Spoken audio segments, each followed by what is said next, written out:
Welcome back listeners. और उसके बाद ये पॉडकास्ट जो देखेंगे, आप सुन रहे हैं FM 93 रेडियो पाकिस्तान लाहौर। और एक स्टेट जो रेडियो पर जब मैं बैठता हूं तो मेरी ये जिम्मेदारी होती है कि हमारे प्रोग्राम में वो गेस्ट आए जिनको मैं समझता हूं वो अपने काम से बड़े हैं। और आज मेरे साथ जो मेहमान मौजूद हैं, जब आप इनकी आवाज सुनेंगे, जब इनको पॉडकास्ट में आप देखेंगे तो आपको पता चल जाएगा कि फर्रुख शहबाज वड़ाइच उन नौजवान सहाफियों में से है कि जिनको मैं कम से कम भी 10 साल से वाकिफ हूं। और फर्रुख शहबाज वड़ाइच की सबसे बड़ी एक क्वालिटी यह है कि इन्होंने सहाफत को बहुत ईमानदारी से एक म्याना रवि रख के चलाया, लेकिन बहुत सख्त सवाल भी पूछे। आज मैं भी पॉडकास्ट में इनसे सख्त सवाल पूछूंगा। दूसरी खासियत, इस वक्त he is the president of PUJ, जो पंजाब यूनियन ऑफ जर्नलिस्ट है, उनके प्रेसिडेंट हैं। इसके अलावा लाहौर प्रेस क्लब के भी जो सफ़े अव्वल के मौजूद ओहदेदारान में से हैं। फर्रुख शहबाज वड़ाइच की सबसे बड़ी खासियत यह है कि जब भी इन्होंने कोई सवाल पूछा तो इज्जत तमीज के दायरे में दबंग स्टाइल में पूछा। Sir, welcome to the show, welcome to the program. आपका शुक्रिया जनाब, मुझे तो बड़ा अच्छा लगा। मैं पहले रेडियो पाकिस्तान आया हूँ जब मैं स्टूडेंट था, तो उसके बाद मेरा कभी कोई ऐसा यहाँ पे विजिट नहीं हुआ।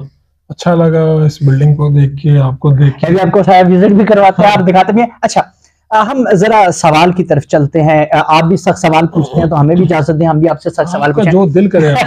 अच्छा, सबसे पहले एक जोम रहता है नौजवानों को आज जब वो फर्रुख शहबाज वड़ाइच साहब की तस्वीर देखते हैं, वो उनका बात सुन रहे थे। आपने डिजिटल में एक रेवोल्यूशन लेकर आए, एक ऐसा डिजिटल जो इससे पहले लोगों को नहीं पता था कि यार सोशल मीडिया पे भी आप इतने पॉपुलर हो सकते हैं, लाखों में व्यूअर्स हो सकते हैं। ये प्लान क्या था, ये आइडिया क्या था? देखिए, मैंने सच्ची बात तो ये है कि इसमें कोई प्लान नहीं था। मैं किसी टीवी पे काम कर रहा था, किसी वजह से मुझे न्यूज़पेपर से भी आप रहे? न्यूज़पेपर से तो पुराना रहा, कॉलम लिखते रहे। बिल्कुल। टीवी चैनल पे ये हुआ कि किसी एक प्रॉब्लम की वजह से उन्होंने थोड़े दिनों के लिए मुझे, आप कह सकते हैं, ऑफर किया।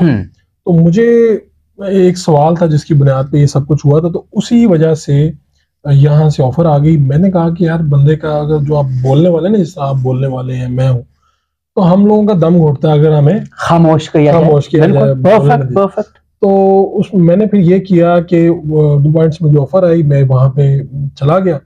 उस वक्त इतना रुझान नहीं था इन चीजों का। लोग जो हमारे आम रवायती जर्नलिस्ट थे या रवायती इदारे थे, वो ये समझते थे कि यार ये पता नहीं क्या है, ये वेबसाइट है, ये यूट्यूब चैनल है, इनकी कोई बर्थ है नहीं है। तो ये सारे क्राइसिस मैंने देखा। मैं तो गया था बेसिकली अपनी आवाज को दोबारा से जिंदा करने के लिए, बिल्कुल बात करने के लिए। वो इन्हीं सालों में, इन्हीं यानी 3-4 सालों में एक इंकलाब वैसे ही आ गया पाकिस्तान में, डिजिटल इंकलाब। यानी लोग जो डिजिटल को कुछ नहीं समझते थे, वही उन लोगों ने यूट्यूब चैनल्स बनाए, यूट्यूब के ऊपर काम किया, वेबसाइट्स बनाई, चीजें की। तो आप ये मेरी खुशकिस्मती समझें कि मैं उन दिनों में जब में से आ गया, शामिल हो गया।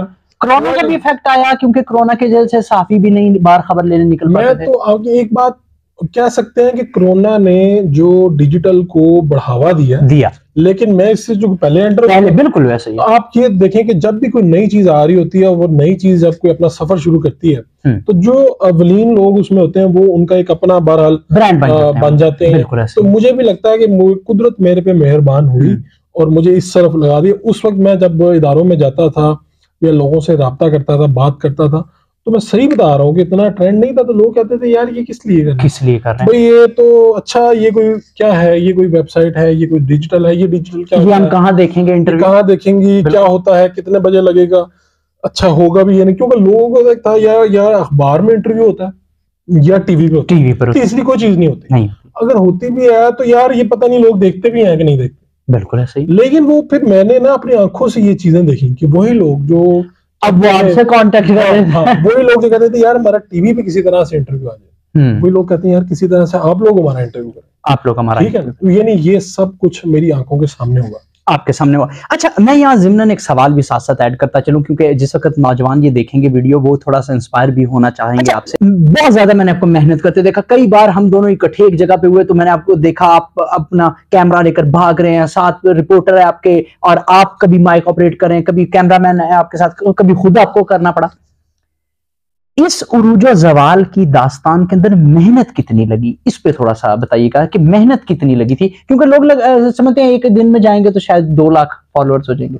मैं वैसे एक चीज आपको बताऊं कि मुझसे किसी ने पूछा कि भाई कितनी मुश्किल आई, क्या हुआ यो, मैं आपको बताता हूँ ये मुश्किल ना आपको उसी वक्त लग रही होती है जब ये मुश्किल आपके सामने होती है, जब गुजर रहे होते हैं आपसे, जब आपके ये फेज होता है ना आपको, तो आपको लगता है यार मैं बड़ी मुश्किल है। मुझे याद है मैं कहीं पे जॉब कर रहा था, तो रात के वक्त हमें एक शो था, मैं प्रोडक्शन टीम में था, तो मैं रात को 12 बजे सर्दियों में निकलता था वहां से। बिल्कुल। मैं सोचता था कि यार इस वक्त जहाँ पे मैं हूँ जिस टीवी चैनल में, ये तो सारा खाली हो चुका है, तो मैं अकेला ही यहाँ पे तकरीबन अकेला ही हूँ 2-4 लोगों के अलावा। तो यार ये बड़ा मुश्किल टाइम है, बहुत मुश्किल टाइम है। तो मुझसे अब कोई पूछता है ना कि कितनी मुश्किल आई, तो मुझे लगता है जैसे कोई मुश्किल आई ही नहीं, लेकिन ये आई जरूर है। ये हर वो बंदा जो मेरी इस वक्त बात सुन रहा होगा और अगर उस फेज में से वो गुजर रहा है, तो वो कहेगा कि यार ये तो मेरे पर तो बड़ा टफ टाइम है। मैं उनके लिए ये बात कह रहा हूँ, उनकी आसानी हो जाएगी ये बात सुनने के बाद कि ये आपको अभी लग रही है, जिस वक्त जैसे ये फेज गुजरेगा अल्लाह आपको आपकी मेहनत का अजर देगा, तो उसके बाद आपको ये लगेगा कि ऐसा कुछ हुआ ही नहीं था, ख्वाब की तरह गुजर गया। हाँ गुजर गया। और आप मुझे अगर फ्रैंकली पूछें तो मुझे कुछ चीजें याद है, कुछ चीजें मुझे मेरी आसानी ने या मेरी कामयाबी ने मुझे चीजें भुला दी है। क्या बात, ठीक है, क्या बात। ये मैं आप सब उन लोगों, नए लोगों के लिए स्पेशली कह रहा हूँ जो ये समझते हैं कि अब ये वक्त खत्म ही नहीं होगा, आपको 1-2 साल 3 साल 4 साल 5 साल भले 6 साल लग जाए, तो आप किसी ना किसी, यानी आपको मंजिल दूर से नजर आना शुरू हो जाए, आप कहें कि यार यहाँ मैंने पहुंचना है, आपके कोई गोल अचीव होना शुरू हो जाए। तो मेरा ये ख्याल है कि लोगों को ना जल्दबाजी नहीं करनी चाहिए। हर एक की एक अपनी डेस्टिनी है, अपना एक दायरा है, उसमें हो सकता है अल्लाह ने किसी के कुछ लोग अमीर घरानों में पैदा होते हैं, कुछ लोग स्टार्स के घर पैदा होते हैं, कुछ लोग बेचारे ऐसे कहीं झोपड़ी में पैदा होते हैं, झुग्गी में पैदा होते हैं, लेकिन वो पहचाने जाते हैं, पूरी दुनिया में उनको उनका नाम होता है। कई लोग बड़े घरों में पैदा होकर भी नहीं पहचाने जाते। वन नाइट पब्लिसिटी हो चुकी है अब तो वन नाइट भी मैं कहता हूँ ये अगर आपकी अल्लाह ने रख दिया तो कोई मसला, परफेक्ट, बहुत खूबसूरत। लेकिन ये ना सोचें कि यार अगर इसको मिल गया तो मुझे क्यों नहीं, ये सोचें कि अगर ये कर सकता है तो मैं क्यों नहीं कर सकता। अच्छा, मैंने एक शॉर्ट सा ब्रेक लूंगा अभी, एडवर्टाइजमेंट ब्रेक है, और लिसनर्स और व्यूअर्स, आपने नोट किया है कि फारूक शहबाज बड़ाइच कितना खूबसूरत और वाजे बोलते हैं। मुझे एक ऐड लेना है, ऐड के बाद वापस हम आएंगे और उसके बाद हम पूछेंगे कि अब इन पर जो अल्लाह ताला ने जिम्मेदारी डाली है एज अ प्रेसिडेंट, उसको किस तरह ये निभा रहे हैं। मैं एक शॉर्ट से ब्रेक की तरफ जाता हूं, हमारे साथ। Welcome back listeners, welcome back viewers. अच्छा, मैंने जिस तरह आपको ब्रेक से पहले बताया कि अब फारूक शहबाज बड़ाइच के सर पर एक जिम्मेदारी है, न सिर्फ लाहौर प्रेस क्लब की बल्कि एक प्रेसिडेंट के तौर पर पीयूजे। मैं इनसे अब पूछना चाहूंगा, फारूक साहब, जब जिम्मेदारियां आती हैं तो उतनी ही प्रेशर्स भी, उतने ही काम भी करने हैं आपको, ठीक है। आप पर पंजाब के सारे सहाफियों का एतमाद है, आप जाते हैं इवेंट्स में, अब वो आपको इस वक्त वेलकम कर रहे हैं, लेकिन मेरा सख्त सवाल ये है, आप उनके लिए क्या करेंगे? एक तरफ तो हम देख रहे हैं कि 2-3 पीयूजेस बनी हुई, आपके पास तो ऑफिशियल, मुझे तो वो याद है, वो इवेंट के बाकायदा आपको अनाउंस किया गया, ऑफिशियल जो लोग थे उन्होंने, आप जीते और बिला मुकाबला हुए। ये प्रॉब्लम क्या है आखिर? सर इसमें प्रॉब्लम यह है कोकब साहब, एक तो यह है कि हमारे ना बदकिस्मती है कि हमारे जितने भी इदारों में, जितनी तकसीम यूनियन में, इसी तरह ये जो पीयूजे है ये पीएफयूजे का यूनिट है। बिल्कुल। पीएफयूजे में हमारे कुछ साल पहले हमारे जो सीनियर दोस्त है, मैं किसी का नाम नहीं लेना चाहता, उनकी आपस में किसी कशीदगी की वजह से इसका, यानी ये डिवाइड हुई, टूट फूट का शिकार जी। अभी पिछले कई सालों से जो मैं आपको बताता हूँ, मुझे जब दोस्तों ने कहा कि आपको आगे आना चाहिए, चीजें करनी चाहिए, तो उस वक्त मैंने ये क्यों हामी भर ली, तो मेरे जहन में ये था कि पीयूजे जो है बिल्कुल इस तरह से आप समझें कि जो इसका रोल है वो कहीं पे अदा ही नहीं कर रही थी। तो मैंने ये समझा कि यार अगर हम इसको थोड़ी सी हाइप दें, लोगों को लाएं, इसको एक्टिव करें, खासतौर पे देखें डिजिटल का एक खला है कि पीयूजे अपने अंदर जो नए आने वाले उनको जगह नहीं देती। ये बदकिस्मती है कि प्रेस क्लब में भी ये मौजूद है, बिल्कुल ऐसे, क्योंकि दस्तूर है उनके, उसके मुताबिक वो चल रहे हैं, ना उसमें कोई तरमीम करे। तो मैंने ये सोचा कि यार यहाँ पे स्पेस मिलनी चाहिए। अगर आप अभी भी मेरी टीम देखें, उसमें डिजिटल के लोग हैं, इलेक्ट्रॉनिक के हैं, प्रिंट के हैं, हमने हर शोबे को क्या हमारे साथ कैमरा साथ बिल्कुल ऐसे। तो बेसिकली मेरा जो अपना मोटिव है वो ये है कि मैं इनके इत्तेहाद के लिए काम करूं। इस वक्त मुझे नहीं पता कि पीयूजे कितनी काम कर रही है, कौन अपने नाम के साथ पीयूजे लिखता है, अगर किसी को अपने नाम के साथ ये लिख के खुशी होती है तो वो लिखे, मुझे कोई प्रॉब्लम नहीं है, लेकिन वो इन लोगों के लिए काम भी करे, लेकिन साथ चले, कम से कम काम करे, इनका काम भी करे। सहाफियों के ऊपर मसाइल है। सहाफी, मैं पीयूजे का नारा होता था कि हम सहाफियों का जो उनका रोजगार छीन लिया गया है वो उनको वापस लेके देंगे। मैंने ऐसा नारा नहीं लगाया। मैं कहता हूं कि आप मुतबादिल जो रोजगार की अपॉर्चुनिटीज हैं उनके ऊपर काम करें। अब ये वो वक्त नहीं है यूनियंस वाला जो एक रवायती बन चुका था कि मालिक के घर के बाहर जाके एहतजाज करो, दफ्तर के बाहर एहतजाज करो और साफियां चले जाओ। मालिक आपके कंट्रोल से निकल चुका है, कंट्रोल से आपके बाहर है। प्राइवेट कंपनी आपको हायर करती है, वो आपको उस वक्त जब हायर कर रही होती है तो लिख के दे रही होती है कि हुजूर हम आपको किसी भी वक्त फारिग कर सकते हैं 1 महीने के, और आप उस पर साइन करते हैं, पढ़े बगैर साइन करते हैं, पढ़े बगैर। वो 3 सफ़े 4 सफ़े होते हैं। अब बाद में आप कहें कि यार मैं कानूनी तौर पे ये करूंगा वो करूंगा, तो ऐसा कुछ है नहीं। कानूनी तौर पे ग्रुप भी अलग होता है। वो ये कोई लीडर अगर आपको ये पट्टी पढ़ा रहा है तो ये ढकोसले हैं, आपको उसमें उलझा रहा है।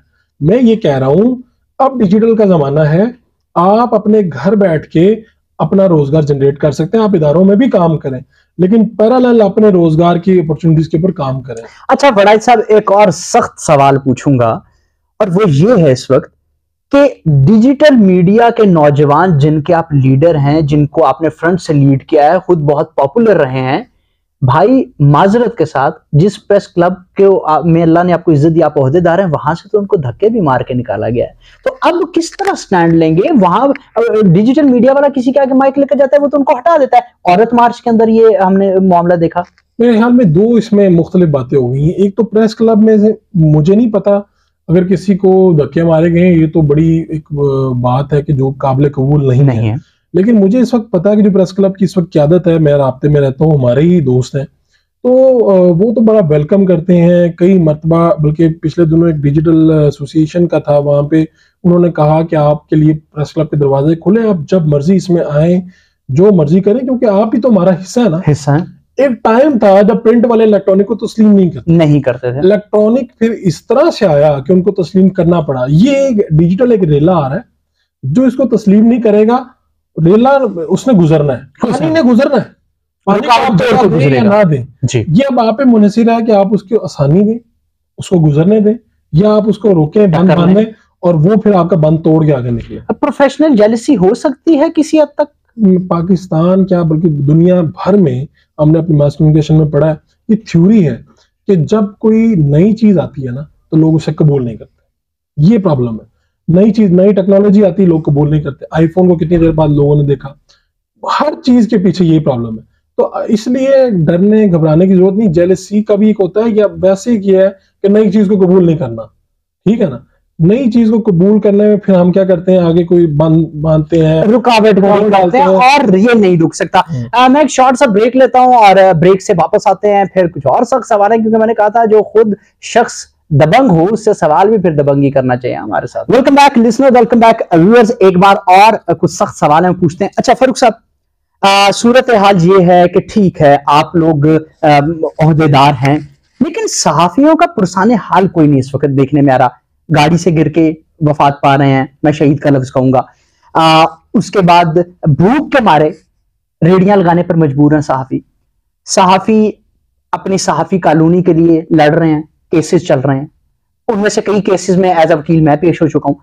मैं सिर्फ ये जानना चाह रहा हूं आपसे, जो पहले इंतजामिया थी, आखिर माजरत के साथ सख्त जुमला हो जाएगा, 70 बाइक से लैंड क्रूजर तक का सफर मैंने उनका अपनी आंखों से देखा है। तो इस माफिया को टक्कर कैसे देंगे, प्लान क्या है? कोको भाई, आपने जिन लोगों को देखा है वो 70 पे आते थे, बिल्कुल, और फिर अच्छी गाड़ियों में शिफ्ट होते थे, बिल्कुल ऐसे ही।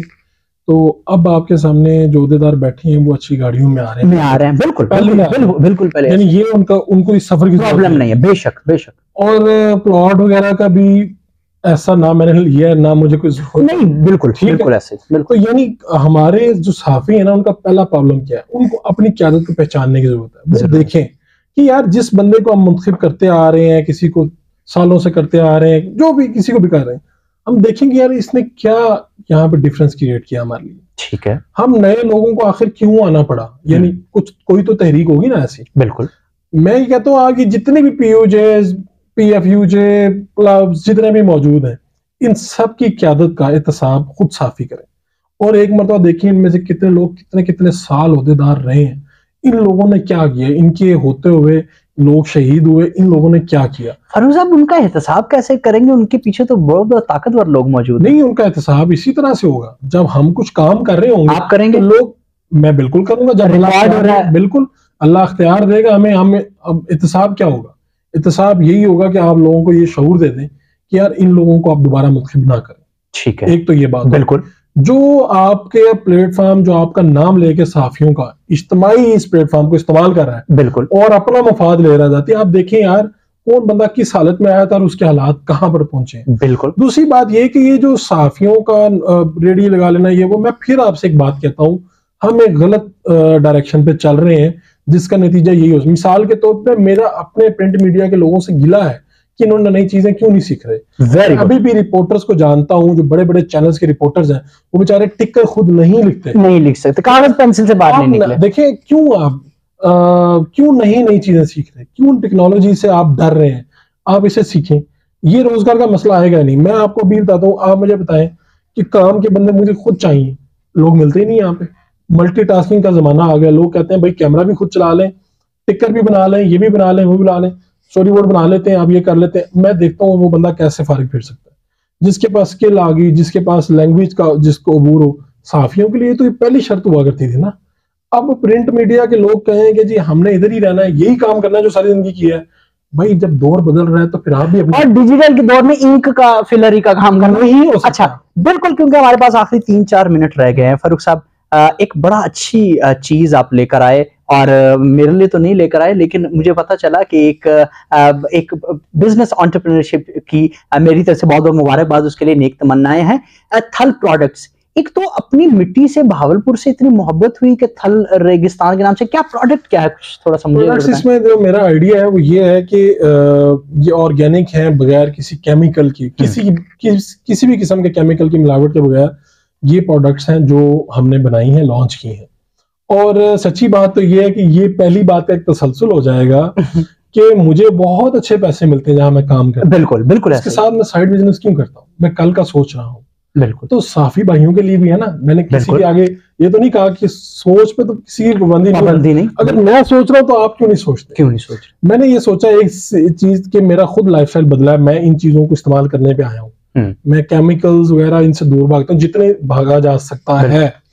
इसमें शहद भी है, इसमें मोरिंगा भी है, इसमें हमने नट्स भी दे दिए, इसमें स्टीविया भी है, इसमें ऑलिव ऑयल है, इसमें मस्टर्ड ऑयल है, यानी इस तरह की तकरीबन ऑर्गेनिक प्रोडक्ट्स जिसमें हम दावा है हमारा, और अल्हम्दुलिल्लाह हम इसमें पूरा उतर रहे हैं। लोग देसी घी खा रहे हैं और लोग फीडबैक दे रहे हैं। हमारा थल नेचुरल्स का फेसबुक पेज, इंस्टाग्राम, सब प्लेटफॉर्म पर हम मौजूद हैं। सिर्फ एक मैसेज करके आप पूरे भी पाकिस्तान में कहीं पे भी ये प्रोडक्ट्स मंगवा सकते हैं, 200 रुपए सिर्फ इसकी डिलीवरी। और चेक एंड बैलेंस भी रखते हैं आप? चेक एंड बैलेंस मुकम्मल तौर पर रखता हूँ। ये प्रोडक्ट्स मैं खुद इस्तेमाल करता हूँ, तो इससे बड़ा चेक एंड बैलेंस किया जब मुझे खुद लगे कि यार जो चीज मैं इस्तेमाल कर रहा हूँ, तो आप सबसे अच्छी चीज खुद इस्तेमाल करते हैं। ऐसे ही है, ऐसा ही है, तो मैं लोगों को भी वही दे रहा हूँ। अच्छा, व्यूअर्स और लिसनर्स, दो वादे हम इनसे ले लेते हैं ताकि उसके बाद फिर हम प्रोग्राम का इख्तिताम करेंगे। एक तो ये है कि आप हमें दोबारा वक्त देंगे इंशाल्लाह ताला, जब कभी नौजवानों को, क्योंकि प्रोग्राम ही यूथ टाइम FM 93 का, तो आप दोबारा वक्त देंगे हमें? मैं बिल्कुल हाजिर हूँ दोबारा वक्त देने के लिए भी। यूथ के साथ मेरा इंटरेक्शन मैं खुद यानी चाहता हूँ मेरा हो। और क्यों, उसकी वजह यह है कि अगर कोई कहीं पे गैप है ना, यानी नई चीज मैंने नहीं सीखी, तो ये मुझे बताएंगे सर ये एक नया फिनोमेना है, या वो आपसे सीखेंगे या आप उनसे सीखेंगे, और ये दोनों चलता है। मैं उधर, वो मुझे देंगे, मैं उनको कुछ देंगे। और दूसरी बात यह है कि जो थल प्रोडक्ट्स है वो मैं आपको तब बताऊंगा जब मैं उसको यूज करूंगा। बिल्कुल, आप तक पहुंचेंगे इंशाल्लाह। मैं आपका जो अभी एड्रेस ले लूंगा, आपको इंशाल्लाह 2 से 3 दिन मैं उसको करके, और व्यूअर्स मैं आपको जरूर बताऊंगा ऑर्गेनिक चीजें आपको इस्तेमाल करनी चाहिए, क्योंकि देखें दौर ही अब इस तरह के, हम केमिकल मिली मवाद, हम प्रोग्राम में पहले भी मैं यही बात कर रहा था कि गर्मी हो या सर्दी, आपको अपने बॉडी टेम्परेचर के हवाले से डाइट पर ख्याल रखना पड़ेगा। तो इस तरह की जो थल नेचुरल प्रोडक्ट्स हैं, कोई भी हमारे मुआशरे के प्रोडक्ट, कोई भी ऑर्गेनिक कोई भी है, उसको प्रमोट करें ताकि आप बेहतर करें।